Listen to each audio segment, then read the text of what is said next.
Across our world we live, in cities and villages, all part of a greater whole, but we're not alone.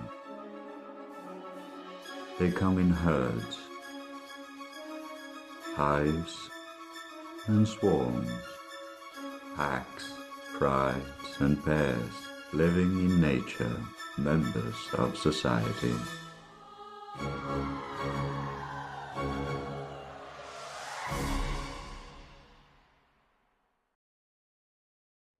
Deep in the wilderness, from the barren ice of the Arctic to the jungles of South America, Caniforms can be found in one form or another, a widespread group of mammals. They evolved over 50 million years ago, divided into 9 families, including all bears, wolves and foxes, though their size and lifestyle may vary considerably. From the massive brown bear, broadly omnivorous and weighing up to 1,500 pounds, to the least weasel at just over an ounce, preying exclusively on smaller rodents. They represent one of the biggest groups of mammalian predators and come in packs and small groups to pairs and loners, though none as distinctive and mythic as the wolf. Though the term may be used for a wide range of dog-like predatory animals, including all forms of jackal and wild dogs, the true wolf is as unmistakable as it is iconic in appearance. A single species divided into 25 living subspecies, ranging from the dingo to the infamous grey wolf, to the domestic dog as it was taken in as a companion by Stone Age humans over 30,000 years ago. They all vary greatly in size, though the many subspecies of grey wolf average of 80 to 100 pounds, measuring over 5 feet long, with a variety of appearances, mostly being white, grey, brown or black. All nearly exclusively predatory, preying on a wide range of ungulates or hoofed animals, as well as smaller rodents and birds. They can be found in nearly all types of environments in the northern hemisphere, from forested areas and open plains to barren tundra and polar climates. The dingo are additionally found throughout Australia, while domestic dogs have spread worldwide. The true wolf remains closely related to the American coyote, with which it can often interbreed and form hybrid species of coy wolves. Though this is a rare occurrence, as wolves typically form tight-knit social groups with limited breeding rights and little outside influence. They are pack hunters, collaborating to take down prey much larger than themselves, governed by strict social hierarchies, with each member of the pack filling a particular role, being highly social animals. Most packs, or families, having 5 to 12 individuals, occasionally joining other packs to form larger communities of 2 to 3 families, even up to 40 wolves in all. The pack is centered around a very large home range, which they may aggressively defend from other packs, the wolves patrolling at least 9% of the range every day. The pack itself is governed by a highly complex social structure led by a single male or female, known as the alpha, who is solely in charge of all navigation and decision-making, as well as keeping the peace within the pack itself as part of its role as the head of the family. The alpha is then followed by several subservient betas, varying in rank and social status, mostly being the alpha's direct descendants, all loyal to the point where they may willingly starve by surrendering food to go to the alpha and its pups when food is scarce. Each of the betas filling different roles at different times, with internal rankings being subject to challenges of dominance by other betas. As such, they've developed a wide array of vocalizations and non-vocal communications. The social status of wolves reflected directly in their posture and expressions around other wolves, particularly the height of the head and tail indicating either submission or aggression, showing or covering teeth to show different stages of emotion, anger, and defensiveness. While vocalizations can be divided into 3 main categories: howls, yelps, and growls. howling in particular being distinctive among wolves, able to be heard across an area of up to 50 square miles. It is used to gather or locate the pack, as well as to sound an alarm, the length and tone of the howl indicating the difference, while yelps and whining is used either to indicate submission or to express playfulness and care. Growls used only for aggression and defensiveness. Mating season occurs once a year, between January and April depending on the location and the subspecies, for a period of up to 2 weeks. Wolves are generally monogamous, with each pack containing one breeding pair only, the alpha and its mate, the sexuality of the betas being typically suppressed. The first time a mate is to be selected, the males, typically considerably larger, follow the females around, vying for her attention, bringing her food and displaying their strength. After the female has chosen her mate, they remain together as the breeding pair until the death of one or both of them. The mating act itself takes only a few minutes at a time and is frequently repeated for days until conception occurs. After which, the female digs out a den in a cave or at the base of a tree, where she remains for the duration of the pregnancy, lasting 2 months, as well as during the ensuing recovery and nursing period, during which time her mate, with the help of the betas, gather food for her. Typically between 5 to 7 pups are born, though litters of up to 17 pups have been known to happen. Born blind and deaf, weighing around 10 to 15 ounces, they begin to see at 9 to 12 days of age. The pups are raised by the pack as a whole, employing allo-parenting strategies to socialize the pups through social grooming and play fighting. At 4 months of age, they will have increased their body weight 30 times over and are soon able to accompany the pack on hunts, staying with their parents in the pack until reaching sexual maturity between 2 to 3 years of age, after which many of the juvenile wolves disperse, particularly the males, to ensure genetic diversity, while some juvenile females may choose to stay in the pack to help raise the next litter. The dispersed wolves, on the other hand, will attempt to seek out a new pack to join, though most wolf packs refuse to accept newcomers and the lone wolves often resort to prolonged isolation, or to joining with another lone wolf of the opposite sex to form an entirely new pack. While in nearly all environments, wolves are the apex predators with few natural enemies, juvenile wolves are significantly vulnerable to isolated incidents and attacks, as well as the threat of starvation or injury from failed hunts. Once in a pack, life expectancy rises dramatically, however, with a maximum lifespan for a social wolf being up to 13 years in the wild, though the average remains around 5 to 6 years due to many wolves dying from injuries received due to disputes with other wolves.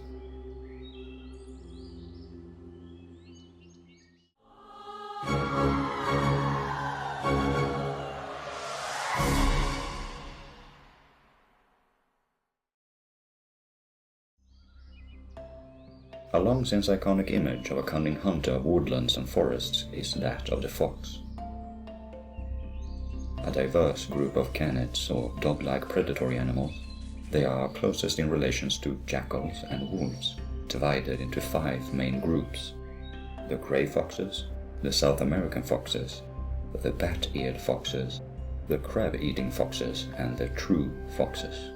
The true foxes being the most prolific, with 12 species in all, dominated by the red fox with 47 subspecies, found throughout North America, Europe, Asia, and Australia, while foxes at large can be found on every continent except Antarctica.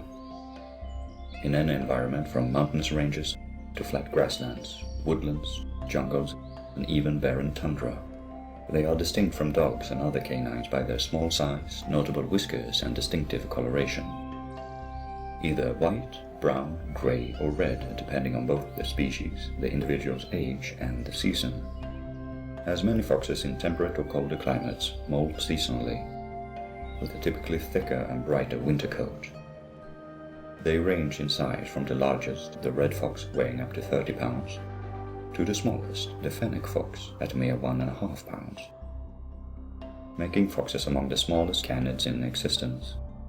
Generally omnivorous, they feed on anything from plants and eggs, insects and snails, to small reptiles and birds, using their keen sense of smell and eyesight to hunt, stalking and pouncing on their prey, storing excess food by burying it under leaves or soil for later consumption, most being either nocturnal or crepuscular. Unlike most canids, foxes generally do not live in cohesive packs, instead known to live in smaller family groups and pairs, or, as with the Arctic fox, alone. Most groups consisting of 2 to 4 individuals, usually as a monogamous pair with their latest litter, with groupings of up to 8 individuals sometimes found in a single territory when food is abundant, wherein a single individual or pair controls the territory with others being subordinate, usually being former cubs who have yet to disperse. As such, foxes have developed a variety of vocalizations, from whining, used either at birth as a sign of hunger or distress, or by submissive adults in confrontations, yelping as with young pups during play, growls, the adult fox's instructive sounds to its pups, calling for them, contact calls being unique to each individual, used for recognition and greetings,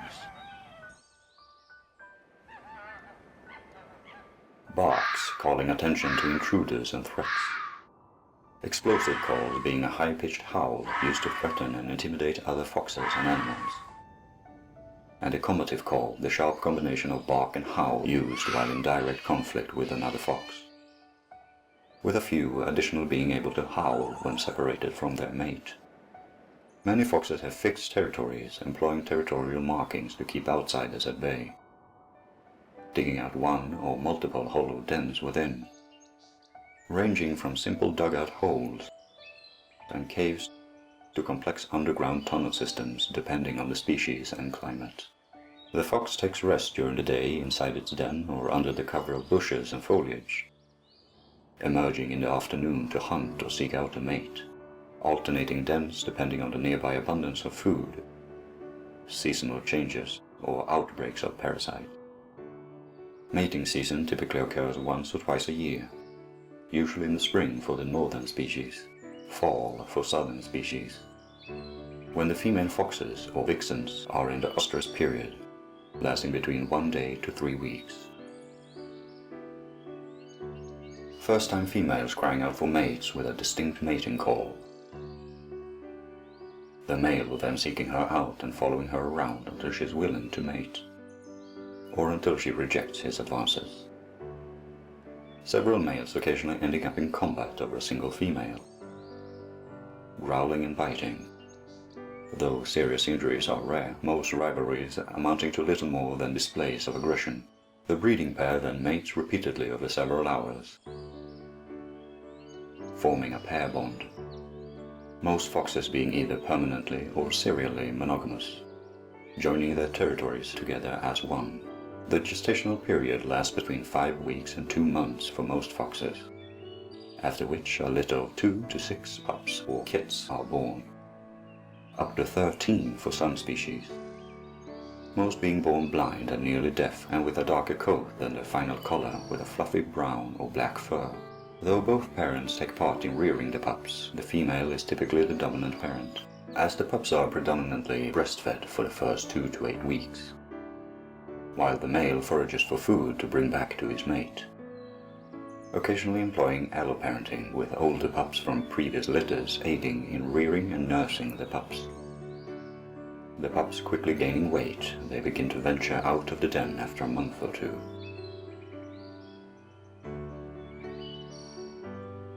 Aggressively play fighting and exploring.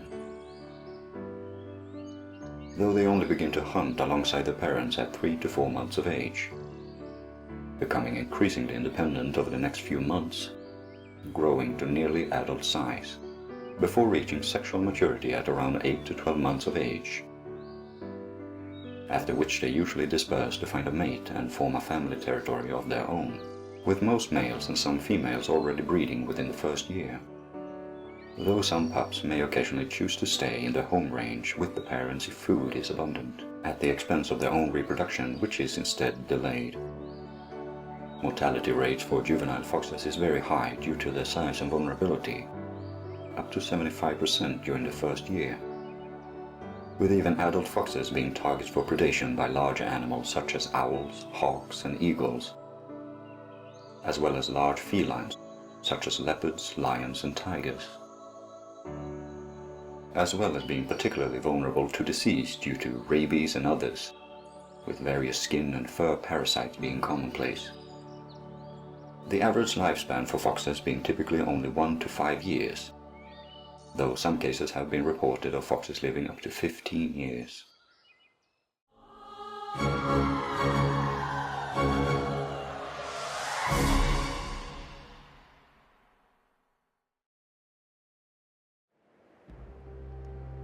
Of all the caniforms in existence, few are as well known and studied as the mighty bears. They are the giants of the wild, the largest predators on land. The largest polar bear known to have stood over 11 feet tall when upright, while the largest Kodiak bear is known to have weighed over 2,400 pounds, 3 times the size of the largest tiger. The smallest sun bear being 4 feet tall itself, weighing 140 pounds. Divided into 8 species, including the sloth bear, the spectacled bear, the sun bear, the polar bear, the brown bear, the Asian and American black bear, and the giant panda. They are found throughout Europe, Asia, North and South America, and are most common in forests and grasslands. Though they have been known to exist in mountainous regions and the barren tundra, as well as in the Arctic itself. Recognizable by their massive body, powerful muscular shoulders, stocky legs and lumbering gait. Unlike other caniforms, bears walk on their hands and feet as opposed to their fingers and toes, as well as long canines and powerful claws used for mauling their prey or to dig up roots and fruits. They are either black or brown, with the polar bear and the panda being partially white. Most being born with their final year-round coat, which often consists of a dense undercoat keeping the bear warm and dry, even in extreme temperatures such as the bitter cold of the Arctic. Most bears are, despite their reputation, omnivorous and opportunistic, feeding on a greater variety of foods than any other wild animal, from berries, fruit and leaves to insects, fish, deer and livestock, even carrion. Only the polar bear being exclusively predatory, while the panda is almost entirely herbivorous. Bears using their significant sense of smell to locate their prey from distances up to 50 miles downwind, as well as using their eyesight to identify berries and fruit. Bears are generally highly solitary, only rarely found in pairs or smaller groups during mating season, when raising their cubs, or in cases of seasonal abundance of food, as with salmon runs. Though most are highly territorial with fixed home ranges and no tolerance for outsiders, their territory is centered around a single den, either a cave or a deep hollow dug out from loose soil, where bears in temperate or subpolar climates go into hibernation over the winter months. Many bears building up fat reserves during the summer and fall to be able to fast during hibernation. As such, communication between bears is limited to territorial and mating displays, relying on body language of charging and aggressive stances to ward off unwanted visitors, or a series of vocalizations ranging from barking to call attention to a threat, humming and huffing used between mother and cub, moaning and growling for mild to strong warnings, and roaring for outright intimidation, with huffing also used during courtship. As unlike many other caniforms, bears are polygynous as well as polyandrous, with bears of both genders mating with several individuals each season, each requiring a brief courtship, only the brown bear being serially monogamous, alternating a single new partner each year. Mating season typically occurs once a year for a limited time as the female goes into estrus, usually in the spring or early summer, lasting between a few days as with the panda, or several months for American black bears. during which time the female constantly emits powerful pheromones to be detected by nearby males. The male then approaches the female, initiating a cautious greeting and huffing to signal his intentions to mate. If other males are nearby, violent conflicts may arise, males mauling and clashing into each other, though only to assert dominance and not to seriously injure. If the female accepts the male's advances, she reciprocates the huffing and the mating begins. Once conception occurs, the female uses a process of delayed implantation, wherein the egg does not yet attach to the uterus for several months, allowing the female time to build up a body weight in preparation for hibernation and birth-giving. If the female does not gain enough weight, the fertilized egg is instead absorbed back into her body, and she is forced to wait until next year to try to conceive again. Pregnancy for bears lasts between 2 to 5 months for brown bears, polar bears, sun bears, and pandas, but up to 8 months for sloth bears, black bears, and spectacled bears. The female giving birth alone during hibernation for northern species, in litters of 1 to 6 cubs.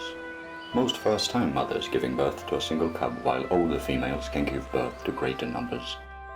The cubs are born blind, toothless, and with only a thin layer of fur, as well as being very small, weighing less than 2 pounds even for the largest species. Panda cubs weighing as little as 3 to 4 ounces at birth. The cubs then breastfeed for a minimum of 6 months to 2 years, gaining weight significantly until it's ready to follow the female in search of food. The mother then continues to look after her cubs for an additional 2 years, being highly protective of her offspring, turning unusually aggressive to any perceived threat. In particular towards other bears, as males may try to kill the female's cubs to force her into another reproductive cycle. The mother teaches the cubs how to forage for food, how to hunt and how to fish, as well as self-defense and how to set up a den, her reproductive cycle being suppressed as long as the cubs remain in her care. As the cubs grow older, they also grow more independent, frequently wandering off from their mother until they finally disperse, finding their own territories elsewhere. Juvenile bears matured from 2 to 9 years depending on the species. Male maturation often linked to the size of the bear to grow into a size where they can challenge an older male for breeding rights. The average lifespan of most bears being around 20 to 25 years. Juvenile bears and cubs are often targeted by other large predators as well as being vulnerable to diseases, accidents and conflicts with other bears, while the mortality rate for adult bears is very low due to their size, as they are the apex predators with few natural enemies, along with the wolves and other caniforms. And even when some smaller forms, such as foxes, are more vulnerable and open to predation, they remain a crucial link of predators and prey, while their appearance and social structures may vary greatly, from larger wolf packs to family groups to loners, as they can be found in all manners of terrain. They are all part of the same global network of nature and wildlife, all members of an animal society.